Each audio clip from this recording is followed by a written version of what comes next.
किसी गांव में रामू नाम का एक गरीब किसान रहता था। उसके पास जमीन थोड़ी सी थी और आमदनी भी बहुत कम थी। रोज सुबह सूरज उगने से पहले वह खेतों में काम पर लग जाता, मिट्टी जोतता, बीज बोता और शाम को थक हार कर घर लौटता।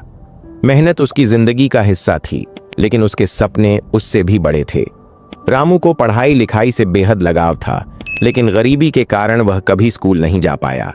गांव में जब बच्चे स्कूल जाते तो वह उन्हें देखकर सोचता, काश मेरे पास भी ऐसा मौका होता। उसके दिल में एक सपना पलने लगा, एक ऐसा सपना जो न सिर्फ उसकी जिंदगी बदलता बल्कि पूरे गांव की तस्वीर भी बदल सकता था। लेकिन समाज में हर सपना देखने वाला सराहा नहीं जाता।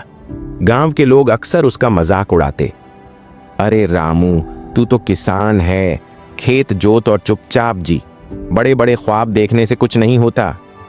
कुछ लोग कहते, स्कूल खोलेगा, अरे खुद कभी पढ़ा नहीं और अब दूसरों को पढ़ाएगा। रामू मुस्कुरा देता, लेकिन दिल में ये ताने तीर की तरह चुभते थे। फिर भी उसने हार नहीं मानी। वह दिन में खेतों में काम करता और रात को बैठकर पुरानी किताबें पढ़ता। जैसे तैसे उसने अपनी थोड़ी सी जमीन के एक कोने में मिट्टी और लकड़ी से एक छोटा सा कमरा बनाया। कोई बड़ी इमारत नहीं थी, ना ही कोई बेंच कुर्सियां, लेकिन रामू के पास कुछ ऐसा था जो औरों के पास नहीं था, इरादा, जुनून और सपना। धीरे धीरे गांव के कुछ बच्चे उस स्कूल में आने लगे। रामू उन्हें अपने अनुभवों से अपनी सीखी बातें सिखाने लगा। वह कहता, मैंने तो स्कूल नहीं देखा, लेकिन तुम लोग जरूर देखो, जिंदगी सिर्फ खेतों में नहीं, किताबों में भी बसती है। रामू के पढ़ाने का तरीका अनोखा था। वह बच्चों को खेत में ले जाकर मिट्टी से गणित सिखाता, पेड़ों के नीचे बैठकर कहानियों के जरिए भाषा समझाता। उसके पढ़ाए बच्चे पढ़ाई में तेज निकलने लगे। समय बीतता गया।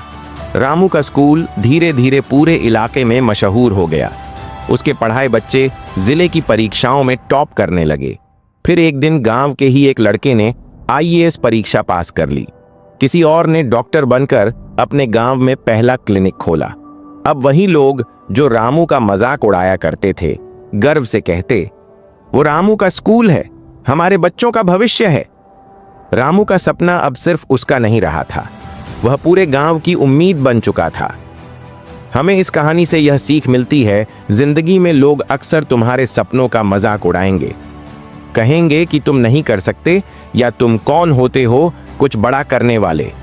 लेकिन याद रखना, सपने देखने वालों से ज्यादा जरूरी होते हैं उन्हें पूरा करने वाले। रामू की तरह अगर आप अपने इरादे पक्के कर लो तो एक किसान भी एक क्रांति ला सकता है।